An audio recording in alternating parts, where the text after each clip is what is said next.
WEMFradio.com. Sweet.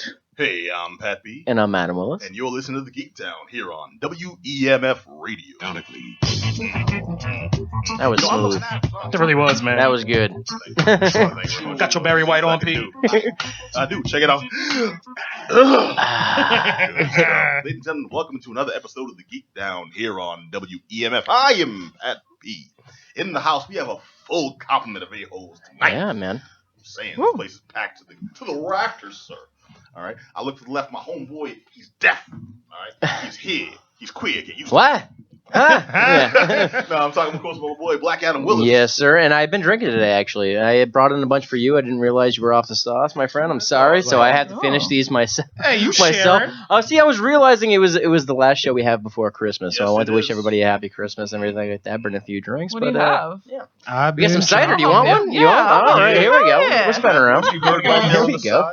Awesome. The very thirsty voice, but not the way you're thinking, is our actually friend of the show, joining us for the first time from the Vienna pitch. Yeah, Nina. From the Vienna sausage. Vienna sausage. The finger So I'm going to sausages. Nina. Awesome. So 2 shows in a row. I'm ready to go. Yeah, cool. Yeah. You don't look ragged at all. No, I guess not. That's because she's a pro. That Yeah, right there. that's for I sure. guess Doling so. out the compliments like the good boy he is. I'm talking, of course, He's of the man also Orange Juice right. James. Peace. Thriller Priest. Glad to be here. Uh-huh. Brother, you gonna straddle Monicas. I've decided you gonna be. You call me whatever you want to do. I'm gonna be straight, be like Method Man, with like 20 different aliases. Whatever, man. Iron Lung. Whatever, man. All right, of course, chuckling all demurely on the side. The man right there, he's just Johnny. Yep.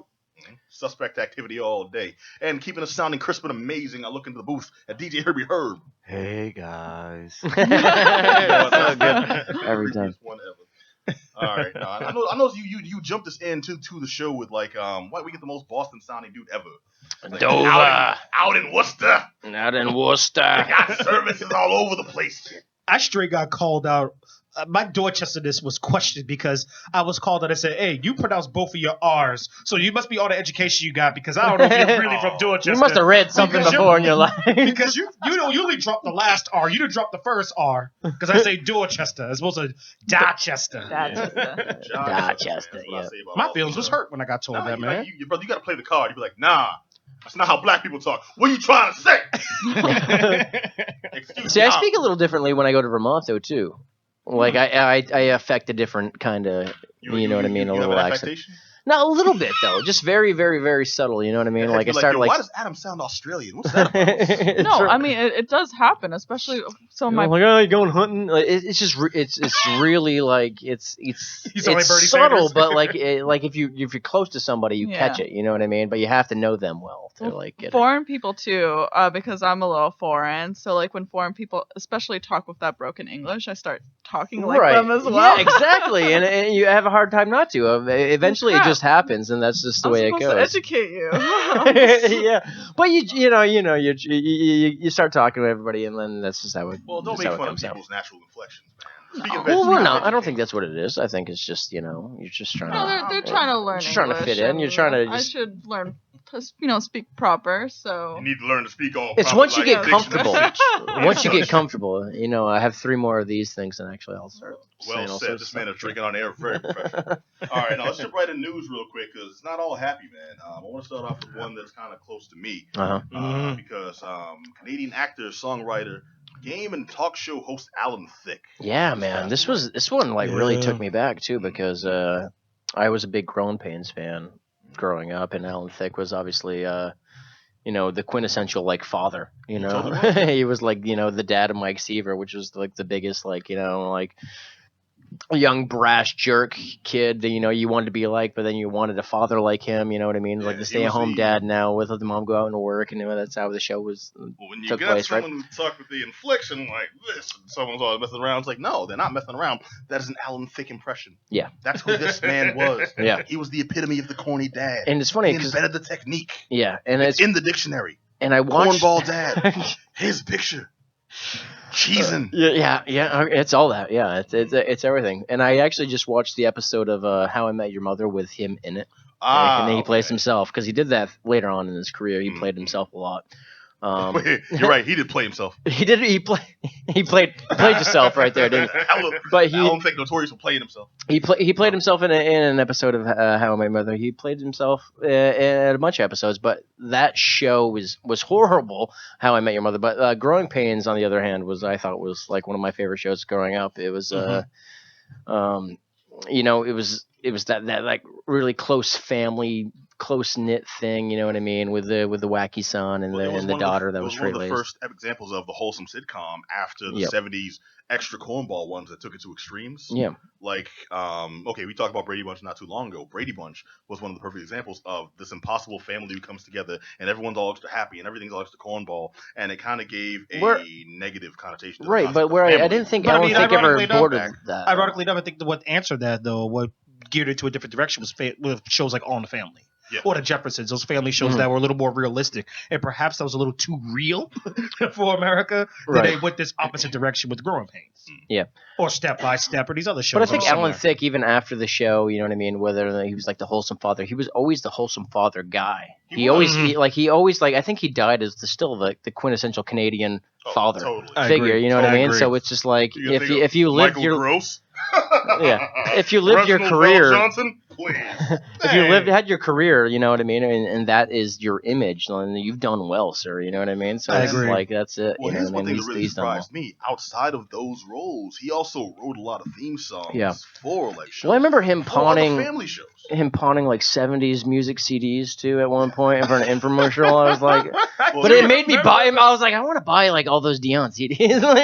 Like, don't you? Yeah, you walk into a bar and you see that Wurlitzer and you just want to play a bunch of tracks. It's like, yes, Alan Thicke. Disco Duck. Why don't they make songs like that anymore? But it was him selling it, so you're like, yeah, all right, I'm pumping $15, like whatever. No, I mean, but it's one of those sort of things where I know that his name almost got dragged into the mud when everything happened with his son.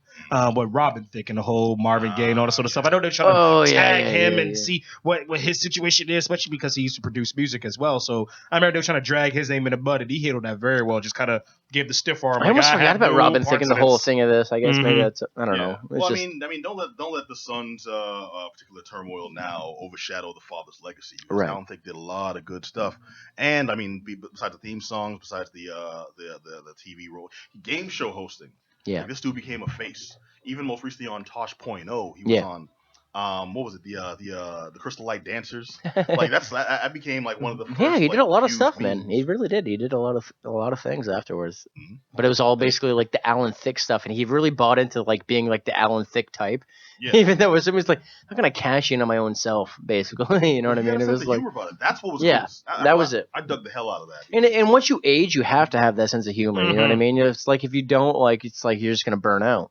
You have to have that kind of like that self-deprecating, like, let me just like go back and like, you know, rehash this thing I did like 30 years ago, because that's the way you kind of like, you know, breathe life into your own career. And he did that. Fart jokes on Conan because he knows I'm an old guy. Embrace it. Right. You know, it was like, Abe Vigoda, you know, you're right, Conan O'Brien, and he would like come out in like a unicycle or something like that. You know what I mean? It's like, here's Abe Vigoda on like a tandem bike or something like that with this guy from Addams Family. And Alan Thicke was doing appearances right up until the end. Mm-hmm. Unfortunately, he was playing with his son. Okay, that's the thing. This dude was 69 years old, out playing hockey. Mm-hmm. That's how he went out. None of this, like, you know, I sat around and got tired. Well, he's Canadian. He has to be out playing hockey. It'd be like, you know, it'd be like Thanksgiving football games for an American. I know. All right, well, we're talking about Canadian actor, songwriter, game and talk show host Alan Thicke. He passed away at age 69. Rest in peace. R.I.P. All right, now, we actually have a guest who just recently called in. I'm talking to Maclean Delvin, producer of the web series Adjuncts. Hey, how you doing, Mac? I'm doing good. All right, you want to give our listeners a quick heads up on who you are, what you do, what makes you incredible? There's a lot of things that make you pretty incredible, but I'll keep it short. I'm actually executive producer and creator and writer of a web series called The Adjuncts.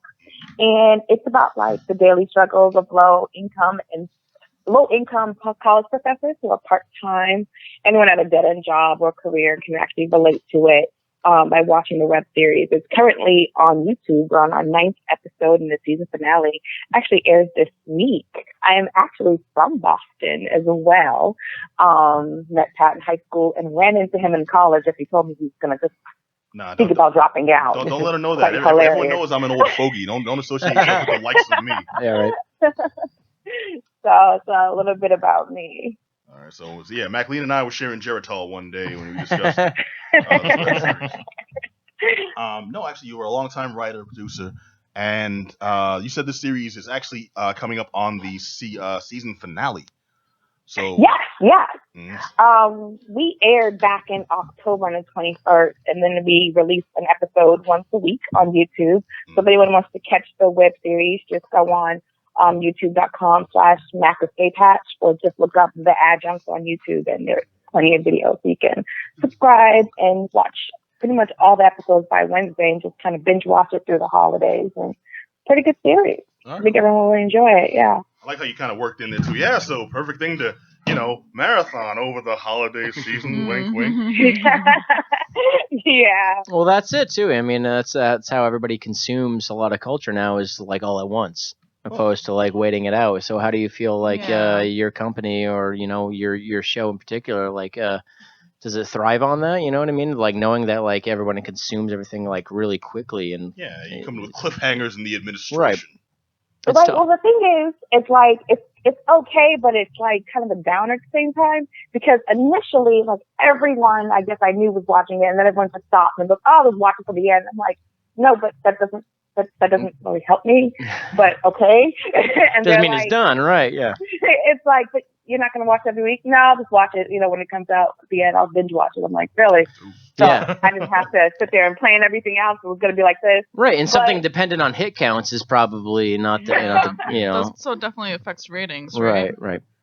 It sure does. But then all of a sudden, I guess people started picking up watching it. Like, oh, so what happens? I guess, people who know me just want spoilers. I'm like, no, you'll watch this thing every single week.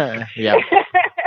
So the good news is like our subscribers are getting up because they know that there's, the last episode airs this Wednesday, so they're able to kind of watch it all together. I've even had my family members just tell me to my face, so I'm not going to watch it to the end. I'm like, really? Damn.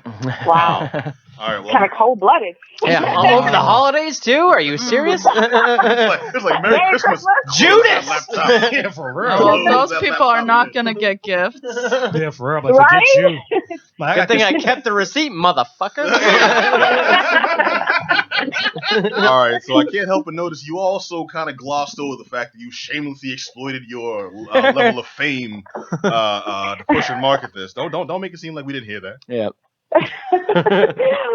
Well, the cool thing about the web series is, again, I have a lot of experience because I was an adjunct too, and a lot of people don't even know what an adjunct is. And do any of you know what an adjunct is? Oh, yeah. No, none of us know. Break it down for us, please. Okay, so I'm pretty sure when you went to school, took those gen ed courses, and ran into like a bunch of grumpy professors that always told you they didn't have any time. They really didn't. An adjunct is a part-time professor.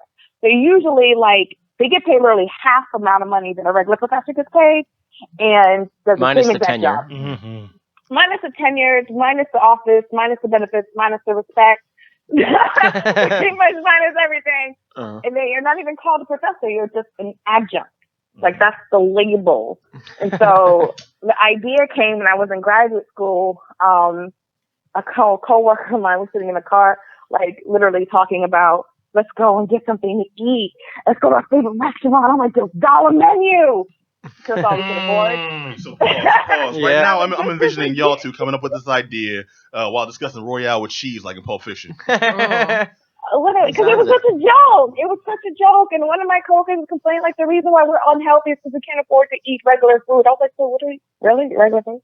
But then you think about it, there's Whole Foods, and then there's Walmart.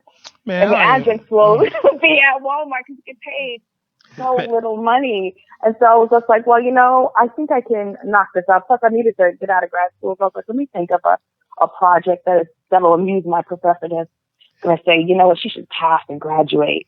Then I would move on. I'm not even going to lie. This sounds so depressed. I don't even want to go to college no more. I'm just going to quit school and sell drugs because that just sounds bad. It's easier, too. Trust me.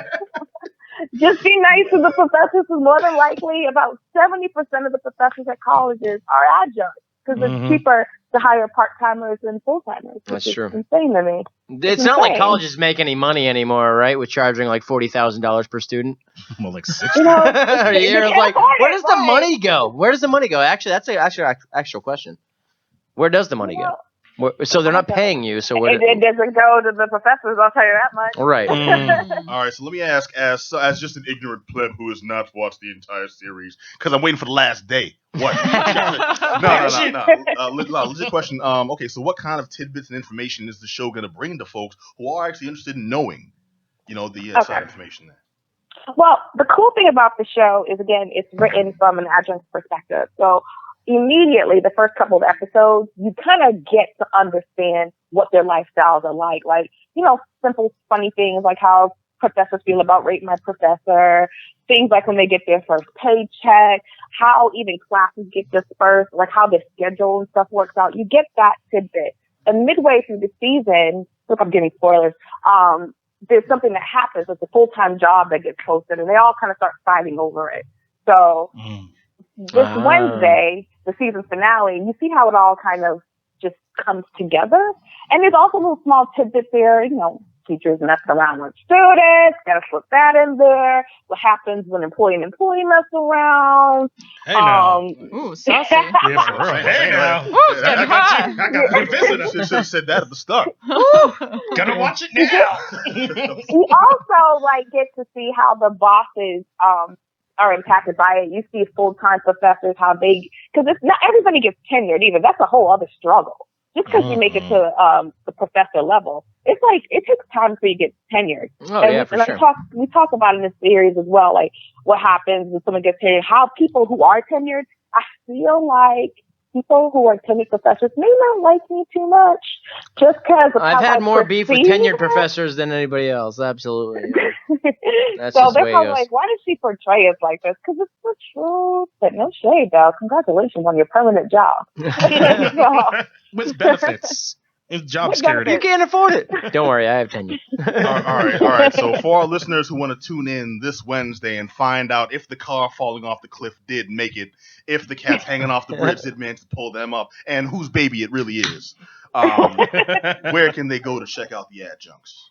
So, of course, a lot of our social media is really simple. Just the Adjuncts Facebook / the Adjuncts Instagram, the Adjuncts Twitter, the Adjuncts Show, because somebody else had the Adjuncts and they refused to let me have it, no matter how many times I pleaded. Shameful. I know they have 5 followers. They don't even want it. Wow. Some bullshit. Man, you need to find where they are and upper deck their Twitter. For real. It's a classic holiday move, by the way. Straight Santo gold right there is what that is, man. All right. So. And of course, YouTube / Mac Escape Hatch, or just look up the Adjuncts on YouTube. We're all over the place. I am not a part of the articles that talk about the Adjuncts, because someone else asked me a question about that. I was like, yeah, no, just the Adjuncts. And you'll see pictures of the cast, the main cast all over the YouTube. So yeah, we got that definitely right like now. and subscribe. All right. To anyone who's watching on Twitch, we actually brought it up so you can see it on the screen for yourself. And anyone who's just listening in on EMF or on the subsequent broadcast, once again, it's Google the Adjuncts. You can find them on YouTube. You can find the Facebook page. You can find, or actually, Mac, they can find you yourself, right? Yeah, actually, so I'm obviously different. So you just look up Maclean Desirines on Facebook or Instagram, Bougie Mac, and then and Twitter. I don't really use my Twitter that much. What the hell's wrong with you? I know. So, but if you want to follow me on Twitter, it's just Maclean. Just Maclean. Just on Twitter, but I pretty much run the social media. So if anyone has any questions, wants to, tweet us or whatever, I always respond pretty quick on the phone. So check out the Adjuncts. All right. And of course, www.theadjuncts.com for more information. Solid. All right, Mac, thank you very much. You want any shout outs you want to give to the people before we let you go? Yes, of course. I'm going to shout out my co-producer, Imani Marshall Steppers, who is such a big supporter of mine, who helped create the Adjuncts, and we did the cast and crew. Of course, my directors, Amal Parker and Alan Wright, all my amazing actors and also producers as well. And of course, the best editor in the world, Tracy Adams, who put up with my crap for 6 months trying to get everything done. And pretty much everyone who watches and subscribes and all the new watchers and subscribers as well. But definitely a big shout out to Monty Marshall Stephens because she's been there from day one. So. All right. Big ups. All right. All right. Thanks, you very guys. much. Happy You're welcome. holidays. Oh, happy holidays. Likewise. Goodbye. All All right. That was Maxine Delavine of the Adjuncts. Check out the web series. Man, YouTube's gonna be hard though, man. Why? It's just gotta be. You know what I mean? Like it's the thing. I man, remember it like worked out for PewDiePie, brother. Do you watch any YouTube shows? Yes. Which ones do you got? Remember when we had Greg Miller on and the cast from Kind of Funny? Yeah. Me and my fat ass has regularly subscribed to their Oreo and snack food. Snack food breakdown. No, you didn't. Yeah, Playboy. Yo, come on, man. I need to know. Okay. I need to know. So I watch like Hot Ones. You ever watch Hot Ones? Oh, is that the? It's the ones it's They an have the interview hot show wings? and they eat Yeah, wings. Yeah. And oh you my ask God, them a question. Did you see Action Bronson? Yeah, I saw them all. I started this and I was like, Yes. like this, and it's like it's a show where they sit down. A guy, Sean Evans, sits down with a guest, and it's usually a really good guest, and then they eat hot wings. They have 10 wings, and they ask them one question per each wing, and they get periodically hotter as the questions go along. Wow. And so he had Action Bronson. He just had Nori on. Like I'm telling you, he is. My feed. Action Bronson It's popped on my good. feed for that. I was like, It's Action good. Bronson It's a wings? good show. I think I'm good, but I might have to watch it now. It's a good series, but they have so many people on there. They have so many they have comics, they have rappers, they have Jim Gaffigan quit. Yeah. He's one of the few guys that quit. Well, you know what? You give it a second level to that hook. You give me Danny Brown trying to eat it with those missing ass teeth, and I'll watch. All right, now we got a review we got a comic review I want to jump into right now, real quick. I got to check out Predator versus Judge Dredd versus Aliens. Yeah, buddy. You got to check and out this just sounds so bizarre, in such a good way though. It's awesome. I like it so far. Mind you, because like every wet dream my 12-year-old action movie fan self had ever in life. Yeah, well, each one of these comics is great. Yes. It is. I'm not gonna lie. I probably got real freaking fanboy on this. The way it opened up was like in the red corner. I was just like, this is it. Like, whole fight. Well, here's the question. Which style is it drawn in? Is it drawn like a Predator comic? Is it drawn like a Alien comic? Is it drawn like a Dredd? Okay, so it's drawn like a Dredd comic. Because that obviously speaks to a certain comic goer as well. It does, but it makes sense the way they do it, because if it was just an Alien comic or it'd be all about the takeover. If it was Predator, it'd be all about the hunt. And that gets very boring after a while. When you introduce Judge Dredd in the mix and have it be in the Judge Dredd style, it's about different things. Judge Dredd it's about, we're stalking and we're lost in this area. Or, we're chasing down some hardcore criminals in their territory. And they kind of combine all of that with the different characters. Yeah. By the way, it's funny that you're actually reviewing this because I rewatched Judge Dredd with not Dredd. Judge Dredd. with Judge Stallone Dredd with Stallone. I rewatched Bob that recently. Schneider. Yeah, it's because it's on Netflix now. Wait. With it's on Netflix with that hyper underappreciated actor Armando Sante. Yeah. It's like if you see a movie that's just like it's Armando Sante, Rob Schneider, Sylvester Stallone, and you're like, God damn, what the hell am I watching like that? And you're watching just $100 million production budget, like whatever, like that. You're like, with Armando Sante with the clones and shit, this movie was bad, man. This movie was so bad. I remember renting it. I'm sorry, start busting here. No. What do you got? I rented it for like my it must have been like 14th, 13th birthday party, you know what I mean? Movie like that, and everyone was like really pissed off. Like that. I'm like, let's put this on. It was like, how you ruin your own party for everyone else? Damn! It's like, I told you, Bob, I didn't want to go to Adam's house. It was like, pick me up. I'm sick. Yeah, I gotta go. Anyways, that was your experience. Meanwhile, a 20-year-old UA Bull watched that movie and creamed himself.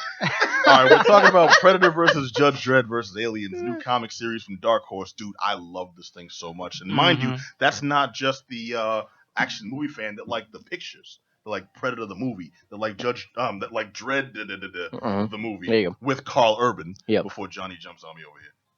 Yep, that's right. Alien and Aliens and no, they really didn't actually really good by all these properties late stage. Yeah. Yes. You know what I mean? Actually, Predator started out pretty hot. You know what I mean? Predator started out on top and just like gradually quickly declined. But it But came then, back up. then it's coming back. It's coming back up. You know what I mean? And then the whole Alien versus Predator thing is obviously that like pulled it still up. like cultural zeitgeist. I think. I feel like you're being a little nicer than I want to be right now. But Right? it's Maybe, absolutely, but it's still there. You know what I mean? It's still it's not hot garbage. It might be garbage. No, it's garbage. It's been in the sun for about 12 hours. Not like full 24. it's like mayonnaise sat out for like 3 hours. You don't know if you should eat, right? It's like it's still good. Not even flies will go near it. You're telling yourself, it never stops being disgusting. To anyone who's unfamiliar, it's the this book is a conglomeration of the 3 universes into one. This places the aliens and the Predators in the Judge Dredd universe, and they all happen to land on Earth that's it. They're in their universe. Yeah, this isn't just, we're here, let's kill people. This they landed on Earth. them there. Yes. With pre-existing characters in the Dredd universe. So it's not just them 3 and only them 3. Right. There's like other characters introduced and interfering and make it plausible in the book with random alien hunters and alien penis creatures. It makes it plausible as to why they would end up in these situations, and I like that about it. The actual plot breakdown, I'll read it here. The ultimate science fiction crossover pits legendary lawman Judge Dredd against the universe's supreme hunters, the Predators, as they both try to survive an onslaught by the galaxy's ultimate killing machines, the aliens. And no one can hear you scream, you son. I'm kidding. Okay, enough. That was actually pretty good. Thank you. I do this for a living, you know. But no, I enjoyed the hell in Mega City 1. No one can. Sorry. Yes, no one can hear. In Mega City 1, that guy from Beverly Hills Cop 2. All right. Okay. I've kind of hogged the mic on this. Jay, you got to check this out for yourself. Thoughts, my brother? I mean, I liked it. I liked it out the box. I mean, it's just the way they introduced all 3 characters into the scene. I mean, I'm not gonna lie, you were right, P. It definitely started off a little slow. Yeah. Which is like Predator comes down, he gets kidnapped. It's just like and the issue 1. Like what? The greatest hunter in the history of it. And I'm sitting there like, he got caught by these 4 schmucks? Like, you gotta be kidding me. Yeah. Like, he's scrapped with Alien. He goes down like this. So I wanted to stop reading it after that. Like, he's walking around with the spear in his chest all hurting. And they bleeding green blood. Talking on his like Palm Pilot chest piece. Get the fuck out of here. And some random rednecks. That's exactly what it is. Straight raided his ship, trying to steal all his weapons. I'm like, no, this is not how this goes down. This is Predator, man. No. I just want to put this in perspective for anybody. Okay, this is like seeing the ultimate hunter. This is like seeing anyone played by The Rock in the last 7 years being taken out by Napoleon Dynamite. Pretty much. Okay, that's what we're talking about here. So I was like, I don't even want to read it anymore. I was that insulted too, man. It caught me off guard, but it picks up. It picks up, and when it does, it becomes just the most exponentially awesome thing ever. And I do have to credit the fact that they said it in the Judge Dredd universe. I think that may be I agree. That's what's cool. Yeah, throughout all this. Yeah, that's cool. It's the badass. It's the same level of badass that, to give it perspective to anyone who may not be familiar with these comics, and if not, why are you? How? What? Where have you? What rock have you been under? And okay, sorry, pause. A little bias. It's more along the lines of the Carl Urban, was 2013 movie. Yep. I think so. Dredd, around there, yeah, and which was absolutely brilliant. Great movie. Like the last Dredd was one of the reasons to go see a 3D movie was the last Dredd movie, and it took that theme of like, let's just trap people in one building and let's just watch them try to get out. You know what I mean? Breaking it down, very simplicity. You know what I mean? It's just very, very, very simple. Well, there's no need to get extra complex and goofy. I mean, if you remember the in this movie, it's the post-apocalyptic, wasteland where they're supposed to live. You know what I mean? It's like there's not a lot to do. They're really probably trapped in a lot of buildings a lot of the time. So let's just assume they're trying to. Yeah, and this one plays with environments. It plays with different characters in that universe. We haven't seen much from the Predator universe or the Alien universe, but as of right now, it's still an ongoing book, so there's still room to explore these. Yes. The one complaint I have is that it gets a little goofy at times. I understand they're trying to have a sense of humor about it because these aren't the most serious characters. And, they're trying to keep it fun and light. Like you said, it starts off with that like almost Michael Buffer-esque introduction for each book, where normally you'd think last time on Spider-Man, this one was like, in this corner we have, weighing at 5,000 parsecs. I don't know what the hell you weigh. Stone. 5,000 stone. What is that? A building? Yeah. Killer whale. Blue whale. Free Willy. Yeah. Yeah, but I enjoyed this. I liked putting it in the Dredd universe. I think that's the right move.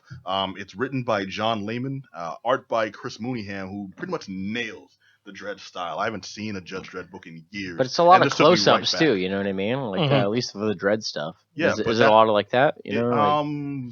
Yes and no. For Dredd, yeah, Yes. I'm Yes, saying, for you're Dredd. saying it's Dredd and Anderson. Mhm. So cats from the movie will be familiar.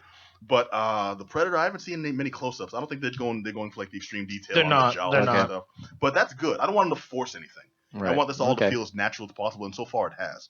I highly recommend this book. If you're a fan, highly recommend it. If you're not, maybe check it out if you're an action book fan, because this has the potential to go deep into the lore of each of these characters. Yeah. And I want to make sure I don't oversell somebody on something if they're just kind of like, Well, it they're could not go that either way. interesting, You know but- what I mean? It could go either way. Remember when there was like did the Ninja Turtles and Batman crossover? You know what I mean? Yeah. They could go either way. But that's how you build. But a if you fandom. think about it, you're like, this Ooh, could that be sounds great. awesome. You know, it sounds fantastic, and I'm it Ninja should be Turtles on and it. by all Batman. right. You And by the sounds way, awesome. both those cases I are know. great. You know what I mean? But I'm saying To an it ultimate could go nerd, completely I'm wrong. sorry. Yeah, well, You know. you, it sounds awesome. Jenna Yeah. just threw up in her mouth a little. So, I'm I'm a little conflicted. I'm not gonna lie. I'm like, No, Ninja Turtles and Batman was Oh. badass too. I think. All right. Well, I'm nervous to see that, but I mean, at its bare minimum, Mhm. and I agree with Pat.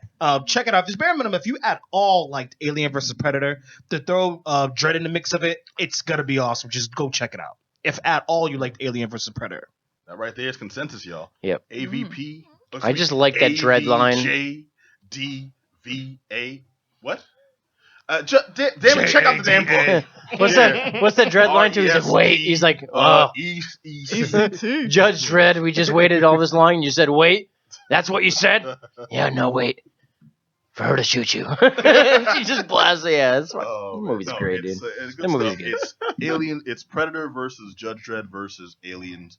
It's out right now. IDW Publishing. Check it out. Highly recommend it. Her to shoot Geek you. Down. yeah. Hmm. All right. Now, there was a new anime that released earlier this year called All Out.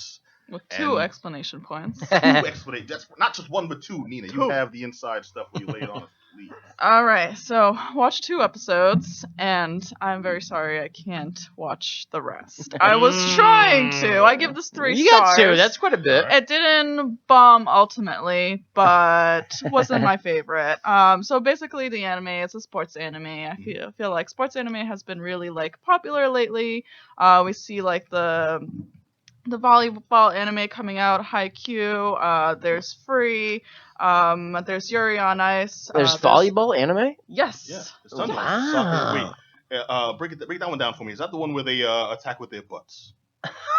Which one? Uh, I don't know. oh, okay, The butt anime. No, that's the butt anime. I've Sorry. got some videos to show you after the show. Oh God. Is this Alright, breeding we'll continue. season? What the hell kind of Christmas episode are you watching? No. There's a soccer one too that's also really, really popular. There's a couple of them. I think Yeah, he's just making yeah, this up, man. yeah, I don't think this is true. You know, I think he's making when I this up. grew up, I don't remember the name of the soccer anime that I watched, but there was another volleyball anime that I watched when I was younger, Mila Ayohara. But maybe, I mean, About the detective kid, right? no, it's a Oh. volleyball anime. Okay. I stand corrected. We're talking All about sports, boys. all sports. The recent one that I've been watching that I like is Long Riders, which is about this girl, Ami, who's getting into biking. But anyways, I digress. So All Out is a rugby anime. It's about 2 high school students, Kenji and Shumaiki. I'm gonna butcher his name completely. So they started freshman year in high school. Kenji is short, he's feisty, and he wants to be tall. The other character has the opposite character flaw where he's very, very tall, but he's very shy. He blushes a lot. He has very cutesy, like anime girly eyes. And he's very reserved. He has a very complicated history with rugby, so he kind of like didn't Likes to want to get tackled? join at first. No, well, what happened was he previously tackled someone too hard, one of his the captain of his middle school team, and his arm like got hurt, so when they went into the big match at the end of the year, they lost, and it was because he wasn't playing his hardest, and because the other kid the captain couldn't play. Right. So you got the anime adventures of Skilo and Joe Theismann. I'm not sure what that is, but okay. Skilo wished he was a little bit taller. Okay. Joe Theismann is notorious for one of the most horrendous. It's the the worst break in the history of sports. But yeah. Well, that's what I'm getting here. One that really aspires to be more than he is. Maybe too much. No, I think this guy was just like. He just couldn't play, right? Yeah. It wasn't like he'll play again, but maybe his arm was severed soon. Yes, not severed, but hurt. So the captain couldn't make it to the rugby team. So Shumaki kind of like blamed himself. So he said he's never going to play rugby again. Oh, wow. But Kenji kind of challenged him when they first met. It was kind of funny. So I guess they were in the locker room and they were making fun of his height because he couldn't reach the locker. So he got, he's a firecracker. So he started talking to these kids, and then the other really tall guy kind of picked the bullies up and kind of threw him, and then that's how they kind of like started connecting. All right, so I'm getting it's a real friendship based anime. Without going in any spoilers, absolutely. Give me a sense of like how you react to this. How did this approach rugby? As an anime itself, how did it stand up? I think it was okay. It was definitely very comical. It was very funny. It was entertaining. I think the one thing that I don't really like rugby. So I don't know much about rugby. Like I've watched it on TV like dozens of times, literally dozens of times, and I still don't get it. I think it's. I don't get the scrum. I don't get it. All right, the simplest thing about to understand rugby the most is if you know soccer, you know generally the general ideas of rugby. No, imagine playing football. The scrum is more like a huddle, and if you know football, I get it as football, soccer, but I'm explaining to you, man. You asked the question. Instead of passing forward, you pass back.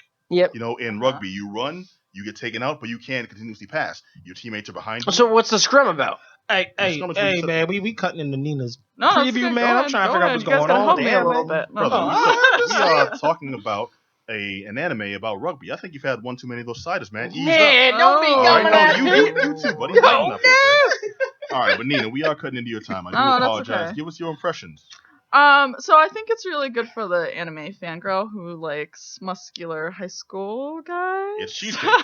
Fair enough. But beefcake, rather. Not my cup of tea. I think they might have been a little bit too muscular for the high schooler. Are we talking like Cho and Ikki muscular? Oh, they're pretty muscular. I can see them right now. Yeah, go, Johnny. Yeah, I think one of them has a nice ass. Yes. It's sculpted, man. Remember when we used to Johnny, do a PG show? Oh, you could crack a walnut with that thing. Right. So there's only one female character. She kind of breaks it up, but she's the flirtatious manager of the crew. And hey, why wouldn't you want to be the manager of an all-boys rugby team? Diesel swole. Gotcha. Yes. Strive for that every day. You used to let the Down syndrome kid be the manager. I was really gonna try to watch all of it, but I was like, I think I just want to catch up to Dragon Ball Super. Well, yeah, don't be afraid. Don't be afraid to give it a mediocre. Even burlier men. Yes. Well, sometimes if the show does a movie, it does a movie. There's no shame in that at all. Yeah. All right, so. Well, in Dragon Ball Super, then you have Bulma and the other female characters, so that I like that. I got you. Bulma's awesome. Yeah. All right, so at the end of the day, would you recommend anyone check this out? For specific audiences or in general? I think very specific audiences, yeah. So if you're into the sports anime, you want to watch, if you're a fangirl, you want to find your next husbandu, maybe watch All Out. All right. Yeah. All right, so it's All Out with 2 exclamation points. 2. Yep. 2, count them. 2 exclamation points. Thank you, Nina. Appreciate it. What's wrong with Pat, man? Anytime. All right, Nina, thank you very much. All right, and that's not all, kids. We also have to... What's wrong with Pat, man? I just want to take a breath before we get into this one. I feel so alone. I feel so alone. Pat, man. I got to see Rogue One, a Star Wars story in theatism. Oh, yes. Am I the only one that got to see No, this? man. I got to see this too. I did not. Should we think? Okay, I'm not the only one. Should we exit the room? This movie made some money this week too. I think it was like 155. Yeah, 155 million. Crazy numbers for very good reason. And we're not going to give any spoilers, but I do want to start off by saying this might be my favorite Star Wars. Really? You know what? That's a Oh, statement wow. because Yeah. I tried to get him to get spoilers for the last Star Wars movie we reviewed for like 3 weeks, and he was like, "Man, we ain't doing spoilers this week." Like, Pat, what's your problem? No, we ain't doing spoilers this week. I was like, yeah, it's seriously, month some into it. people have not seen it. You're right, and I completely agree with you. But like, I'm really happy for you that you've seen this movie, that you enjoyed this much, and I'm actually right behind you too. I do enjoy this movie. I do enjoy this movie a lot. I was scared for a second. You sound like you may have had a difference of opinion. No, I may have had it out. You like Johnny hold his legs down. Yeah. I'm gonna. I like this movie because there was a lot of diversity in it. There was a lot of like characters that I didn't think I was gonna like, initially enjoy. And there was like a Zoe Toitri character in this movie. There was like this blind, the Asian master of the sword and stuff like that. That was in this. Representation for other races. There was robot citizens in this one that you don't really see outside of the background figures in the other Star Wars movies. This is technically a background. So kind of expanded out though as well, and it was just like I thought like they did great. I didn't really buy into most of the characters. But the ones I did, I really enjoyed. Well, I think this one was the first one that is. Well, we're talking about Star Wars Rogue One. Anyone who hasn't seen it, this is pretty much a side story outside of the general Anakin Skywalker. Yeah. So can you actually? I actually don't think it's a side story. I heard it was in between episode 1 and 2. I mean, sorry, 6, 5 and 6. Is what I heard. 3 and 4. No, can you determine that either? Can you determine that? I mean, how do you break this down? No, you absolutely can. Remember what happened at the end. That last like 3 minutes. Yeah, that is and we're talking about what movie? We're talking about the last Star Wars. Rogue One. We're talking about Rogue One. And I can't actually reveal how it's a side story because that would be a major spoiler. But this is a side story that takes place between Episode 3 and A New Hope. Okay, Right. It's like a clone. We could probably warn people if we're going to mention something spoilery. We're not mentioning spoilers. Adam, you want to break down the actual? No, I think you should break down this because I'm actually lost in my own not a problem. process of the Rogue whole One thing. is the story of the Johnny. What's up? No. Go ahead. Rogue One is the story of the Rebel faction. The story of 2 collections: the designer of the Death Star and the Rebel faction that was first what do you call it, privy to the intel of the Death Star and how they get that back to the rebellion. And the story in between, it seemed like it was going towards this whole, we're talking about family and, ties to origins and someone's the chosen one again and all that BS. And it kind of teases you with that for the first few minutes. That's why I started off sour on this one. It turns around real quick once we're introduced to a few more of our main characters, and there's more than one, which I really like in this movie. This isn't harping on. Yes, it's all about that's Luke it. and only Luke, yes, that's exactly it. Yeah. And also it points out that these people are rebels fighting a war. I got the sense of war in this one. I've never gotten that in any of them. Especially in episode 1 that had battle scenes. Right, you're right. I never got the sense of this is like war with like stakes. A war movie. You really didn't feel that way. And actually, I read an article. I think it was on the Ringer.com, and it was saying it was the best war movie since Saving Private Ryan. And then it made me look at it. Say the best, but it was no. That was the article though. Like whether or not you agree or not, you kind of makes you go back and think about it. Like you think about it as a war movie. You don't think about it as like a fantasy, sci-fi, like distant whatever movie. You think about it as a war movie. And then like I was like, holy crap, you're right. It's not too far from that. And there was a lot of scenes going on. Hold on, pause. I'm just saying they lose arms. Yes. Word. In the Star Wars way. I like the way they did that though. I like the way they did it. They got to throw in something, So, but this was a war movie with stakes that just happened to be set in the Star Wars universe. Yes. I loved the crap out of that. That was a revelation I had to see for myself. Yeah, and there was a lot. It was shot well too, and there was like it's the movie. The movie looked good. The movie was shot well. The movie that had actual scenes. I really appreciate in it. that. You know what I mean? A lot of times that gets lost when we talk about sci-fi. Right. People want to go bigger and better. And, it's the hugest thing. It's the ship. Well, people want to construct these big monstrosities of movies, and they forget to start from the ground floor and actually have like an actual scene with an actual practical things. An action sequence that actually is a sequence where it's just like a rise and a fall. Like everyone wants to be Spielberg, but no one wants to watch what Spielberg's actually done. Well, you know what I mean? Like, everyone wants to go. J.J. Abrams is the greatest thing. The J.J. Abrams can't wipe. Spielberg's ass. Let's here's be how I try to honest. put it in perspective, and tell me if I'm off base or not. It's usually when like you see a fight scene in the movie, and you can tell the people that choreographed this have never actually been in a fight. Right. Yeah. Yeah. Which is good because Donnie Yen's in this movie, and Donnie Yen is the best part of this movie for me. And Donnie Yen is, if you don't know him, he's one of like Hong Kong cinema's like legends. He's been Ip Man. Yep. Obviously, Iron that's Monkey, like he he's was Iron the Monkey. doctor. He's in so many great Hong Kong cinema movies, and he is basically what I said. This is Saitoichi. He's like the blind like samurai. Figure it this Samurai way. of this movie. You said it perfectly outside. The sentence I can sell you on this movie is the guy who trained Bruce Lee as a Jedi. Yes, and he is in this Well, movie, and he is not himself, a Jedi though. Yeah.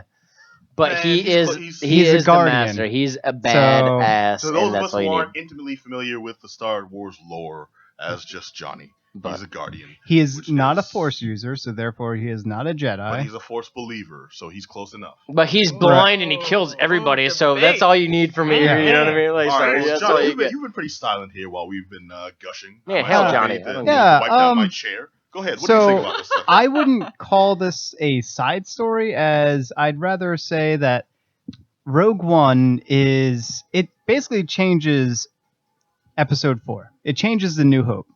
So much in that it is so important to Episode 4 in that I am never going to watch Episode 4 by itself ever again. As far as I'm concerned, Episode 4 is now a 4-hour-long movie with the inclusion of Rogue One. So now I'm just going to go from Rogue One to the end of Episode 4, and boom, I have a full-fledged, really in-depth movie. Well, then I see exactly what you're saying, and I would agree with you, except for the fact that would make Rogue One a really long movie with a really boring second half. Is that what Disney's building? Is just this one giant roots long like movie? You know what? Like, y'all happy now? I feel like that was originally George Lucas' intent. This is what we got. Well, this is what we got. Look at it this way. We got this one-legged dude, but he's got one arm now, and he's just jumping around. There's an intermission. This Star Wars There's an movie, intermission. It does the little crawl thing when you're watching Episode 4. this So is a Star Wars movie that had more black people per capita. All right, no. You're the worst. You're the worst. All I'll say is I enjoyed the heck out of this one. If anyone's familiar with the Star Wars universe, you know what Rogue One is. It is good. And this is pretty much just a reaction. It's actually good. It's actually good. Very. I also want to call out. But you're gonna see it anyway. So who the hell are we talking to? I'm not gonna say that. If we can steer some people away from the debacle that was Episode 3, we would have done our job. See, the thing is, I actually Episode 3 wasn't that bad. Stop right there. All right, this movie they had ships, Debo and other ships. It was an actual war epic where you get a sense of that would be like old triremes ramming each other in like naval battles. This one had attacks on land and in air space. And in space, in air and space. You got to see why X-Wings were like legit, fighting flight vehicles, and why they still pale in comparison to TIE fighters. You got to see why stormtroopers are actually legit soldiers, even more so than Force Awakens, which had the ground troopers, stormtroopers. They can actually be ill. This one blows them out of the water. They were all over the place. They were nasty. They had skills on land. They had skills in air. The pilots were sick. It was sinister. And I really want to spoil something, but I can't. Don't. I can't. All I'll say is this movie finally shows after 7 movies, I don't know how many books, why specific characters should be feared, respected, and what makes them save it, man. And I can't say it, but will you all at least back me up on this? Definitely. You finally saw. No, there is a lot of answers a lot of questions get answered in this movie. It's not like important stuff, but there's certainly like a lot of geeky stuff. Explanations. Though. It's important stuff. So, but it makes you excited for other projects too. You know what I mean? I think that's what it does, and it made me. It didn't make me overly oh, this is the greatest thing ever, but it made me excited where they're gonna go. Yes, it paid homage instead, and it didn't deviate too far from where they're gonna the original stuff, and it really it just made me excited. It really did. You know what I mean? It gave me a great movie, and then it made me hey, we're gonna get a bunch of more of these. So it's let's gear up. We had Ryan, Johnson doing the next Star Wars movie. So This is going to be a good thing. This is really going to be a good thing. It I think connected it's safe a to lot say- of dots. Yes, Yeah. absolutely. I recommend it. Adam? Yep. Johnny? Yep. Yeah, 2 thumbs up, man. That's great. It was beautiful. Highly recommend So I told you in the movie, Hitman's in this thing. it. Hitman. Did I not say He- Donnie Yen is in this movie? He Come on. totally played All right. Zatoichi though as that character. He did, yeah. I saw This Zatoichi. is it. I mean, if you- Spoilers, because we don't know. By the way, we don't know just yet from Filmstruck the- is the greatest website on movies right now. It's basically Netflix for like cinephiles, and you can watch all of Zaitoichi's whole back stuff, like the actual Zaitoichi, like the Blind Swordsman. You It can might see be maybe where this spoilers though company- if you watch Zatoichi before this one. Yeah. Well, pace yourself. I mean, see what the audience can derive from it. Or watch this, which you probably have, and go back. Who knows? That's the Yeah. way to do it too. It's good. Maybe. All right, we are shortchanging my man Jay. You have the inside stuff on WWE Roadblock, my man. Yes, Give us yes. the news, please. Roadblock was last night, the 18th of December. It took place at the PPG Paints Arena. I don't know what PPG Paints. A paper game. Yeah, for Paper. whatever that's all about. But anyway, it's in Pittsburgh.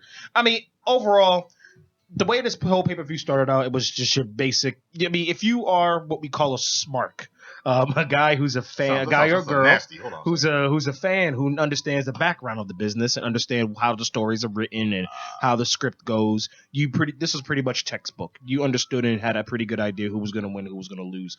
It was straightforward. Who you thought was going to win, won. Who you thought was going to lose, to the very end. So New Day dropped their tag team belts. We figured that was going to happen. They already broke Demolition's record for holding the title for the longest in WWE history. So they was going to drop their belts. They did. Sami Zayn outlasted his match. Seth Rollins won his match. The one black guy who kept the belt, Rick Swann, kept his belt. So very glad a black champion is still running around. Sasha Banks dropped her belt figures to Charlotte Flair. And finally, this is where I'm going to spend the bulk of my time talking about, is Kevin Owens defeating Roman Reigns. Yes. The reason why this is incredibly important because this is probably one of the best swerves that I've seen come out of WWE in a long time. For those of us who are smarks, who thought they knew, I thought I knew, everyone thought they knew, and we all got. So I'm gonna lay out the scenario. For those who've been watching this for a while, you've been seeing this tension between Chris Jericho and Kevin Owens. They're supposed to be best friends. Then they have this big fallout. And you figured, okay, this fallout's going to lead to Jericho doing a run-in, causing Owens to drop the belt, and for them to continue to fight until Jericho's band goes on tour. Literally, his band Fozzie's going on tour starting in March or April. Mm-hmm. So WWE's only going to be able to use him for so much before he has to go on tour and make some of that tour money with him being a rock star. So it's all been lining up for weeks. This budding friendship falling apart, and these two men who supposed to be great friends losing it and interfering with each other's matches, blah blah blah. So earlier that night, Owens interferes into excuse me, we get it together here because I'm so freaking excited about this. Okay, brother. You can see it. You can see it. Because it just let it out. It was just amazing. So Owens interferes indirectly into Jericho's match.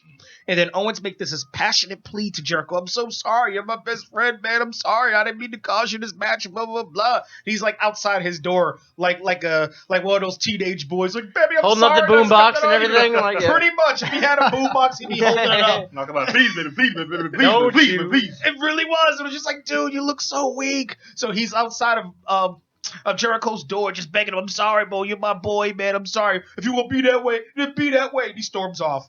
Match goes. If you see on Twitch, everybody in the room is just chuckling right now. Because he really did turn to like a little child. If you're gonna be my friend, don't be my friend. And he storms off. Like, you a grown man, bro. Let that go. So the match comes down. Owens is going up against Reigns, and we're all suspecting that Owens is going to drop the belt to Reigns because Jericho's going to interfere and cause the match. So Jericho comes down the ramp. We're like, okay, here we go. He's going to interfere and cause the match. Jericho stands in the middle of the ring, looks at Reigns, looks at Owens, hits Owens, drops him with his finishing move. Audience is like, what the hell just happened? Him hitting Owens caused Owens to win the match by DQ and keep his belt.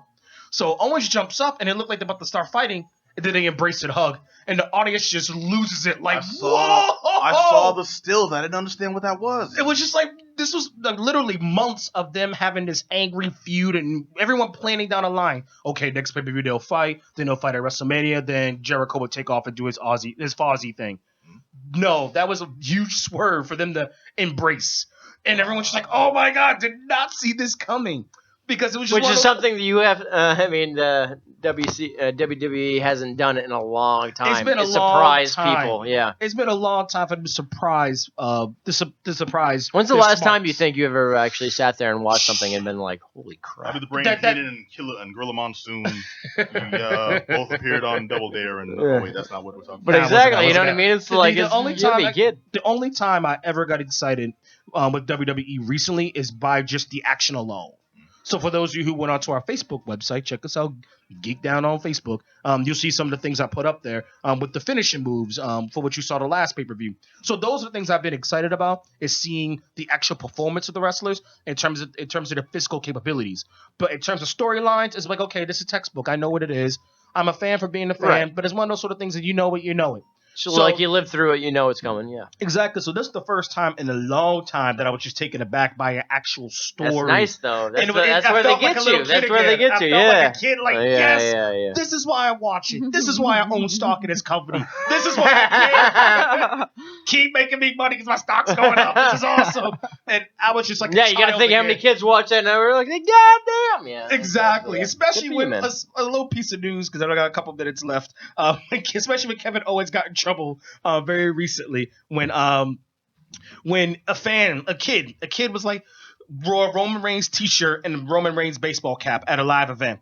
It's all over Facebook and Twitter or whatever. Kevin Owens walks up to the kid, and it's just me to the kid. It says to the kid, "How can you not wearing my shirt? Matter of fact, I don't want you to wear my shirt. Don't buy my shirt. Don't wear my clothes. And don't even touch me." Storms off. This kid's like 7 years old. Aww. And the kid turns around and the mom's like recording the whole thing and says that. Aww. So next thing you know, mom writes this long, airy letter to WWE saying, "This is horrible. This is wrong what he did to my kid. I look like a liar because I told my kid that the wrestlers aren't really mean in person and he did this to him and blah, blah, blah, blah." And Owens just put this little picture on Facebook of like him face down floor in the middle of the ring saying, "This is what happens when a parent complains that I didn't want her kid to touch me." It was just like really douchebag, horrible response. It's so but good, it's like, I loved it because this is what a heel's supposed to do. When you were a bad guy, you were a bad guy. Shame on that mom for telling that kid. I had a friend he's not really mean. No, I'm telling my kid, bad guys are bad. Good guys are good. You hate that guy because he's a bad guy. Yeah. You don't take the fantasy from him. No, I had a friend in the indie circuit who did the same thing. He would come out and he'd eat the little kid's hot dog. The kid would be sitting there and he'd go up there and be like, shove the whole thing. He was like, oh, like that. And you get the kid's food, and the parents would hate them for life. But you know what? As a heel, you did your job. That's what you're supposed to do because the kid asked the mom like maybe a week ago, like, "Mom, are the bad guys really bad?" Like, "No, honey, they're not. They're just playing the character." Wrong answer. You let the kid believe the bad guy's bad. Yeah, that's what you're supposed to do. Especially if the like kid's you used 7. to believe the Iron Sheik was actually like hurting the United States of America. Exactly. People actually believed that at the time. You know what I mean? That's what you're supposed to do. Exactly. So for this swerve that happened, it built on top of Owens's the anger that people have with Owens, and he's doing an amazing job as a champion, especially as a guy who's a chubby guy, who he doesn't quote unquote look like a wrestler, but he's a good wrestler. He's an amazing wrestler. He has a dad bod, if you will, but he's an amazing wrestler. It's just one of those sort of things that, as a fan, I'm reinvesting into the company and to see what happens come in the future. Yeah. So for those of you who want to check this pay-per-view out, honestly, fast forward to the very last match because the rest of it is just like blah. Wait, you said how many like title changes? None of that was worth watching? No, honestly, no. Wow. Because I mean, it was all something that I was expected. If you're following the storyline, you're like, okay, Sasha's gonna drop the belt again at a pay-per-view. She wins on Raw, she drops to the pay-per-view. Figures. She's gonna drop the titles. The New Day's gonna drop the titles. Rick Swan's going to keep his. You knew, walking through, this is just straight textbook. You know what's going to happen because they built it up to the point where it's predictable. Except that very last match. That swerve at the end was amazing. And it didn't even end there because then Rollins comes out and Rollins and Reigns powerbomb both Owens and Jericho through tables, which was great.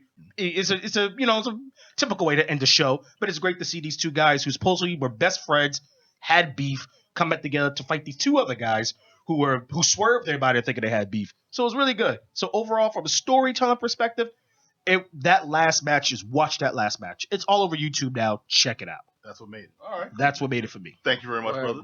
All right, we've come down to our last couple of minutes here, and I just want to express my appreciation to the team, even though we're not all here, for all your loyal and diligent work I was wondering what you're in that box. Year. And I've got Christmas present for people. Okay. Look at Adam, this. I got you yours yesterday. I got this. He did. He gave me this fantastic gift, by the way, which I'll actually never be able to repay him. He gave me some movie tickets for a year, which is absolutely ridiculous. Movie tickets for yeah, a year? and I had to send him this text, and I'm like, God, I can't pay this back. I really can't, That's my friend. Hey, my To man. any theater? Happy holidays, my man, from the heart. Yeah, no, this is look at absolutely ridiculous, and honestly, like, we'll get a little mushy here, but we've been doing the show, you and I, for many years, close to a decade now. Yeah. You know what I mean? Wow. Like back when we stole it from somebody else, who we used to do it together. You know, him and I were the last remaining survivors of this this trial and error kind of thing that went on.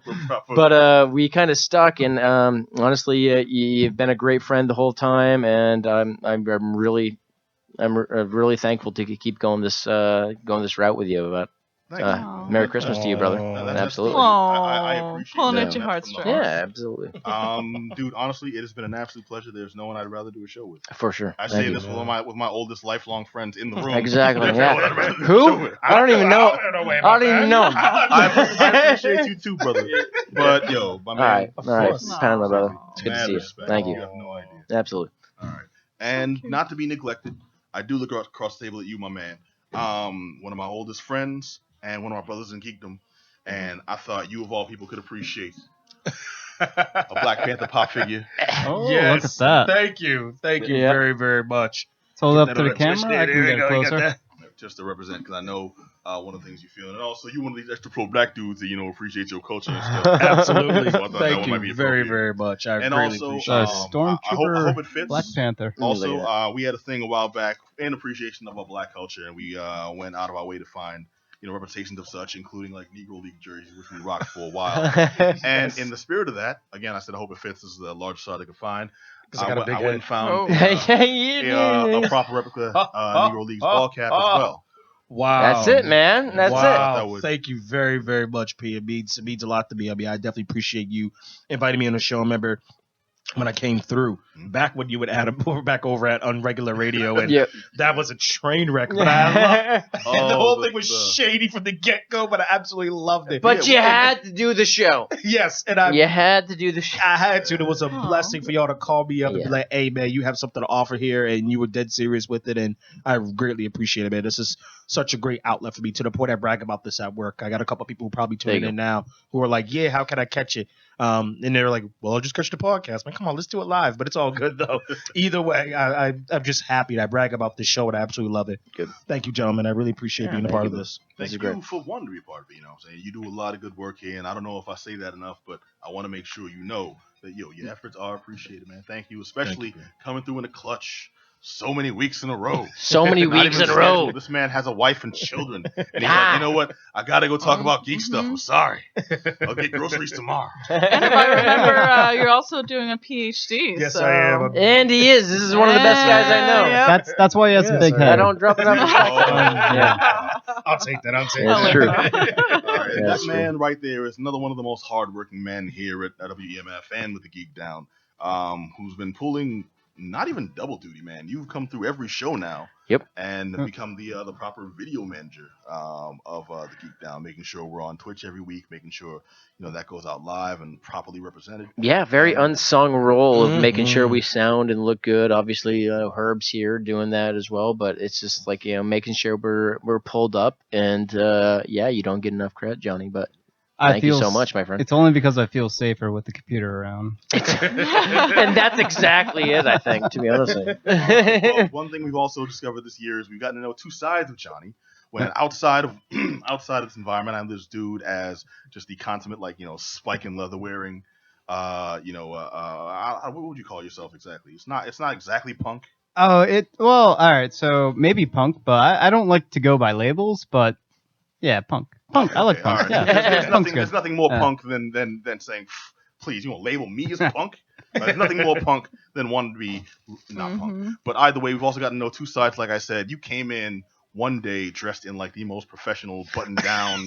Wait, hold on. That's not one day. That's this day. This day, yeah, seriously, dude. Look at that. Like, it's full on business casual, which is like night and day for this man. I remember the first time I see the word, I was like, hold on, what do you got on, bro? Well, anyways, just to rub it in and spike the ball. Uh-oh. I went to one of my personal shirt outlets. And Look at one of this. my personal shirt connects, and got you one that I hope will at least Fancy be along, shirt. I am wearing this to work. along your style. I hope Where do you work? That's it. Oh, I work for like a virtualization company. I'm a software developer. Okay. He's making all the anima Awesome. robots over for MIT All right, probably so, that are gonna yeah. replace humans soon. So you're gonna be the cause of Terminator. Yeah, pretty much. Possibly. It's virtualization. It's not AI. Okay. Not yet. No, Don't we- blame me. Blame the systems that run the AI that kills you. Shut up, Johnny. We heard enough. You are the white mouse, Dyson. You know it.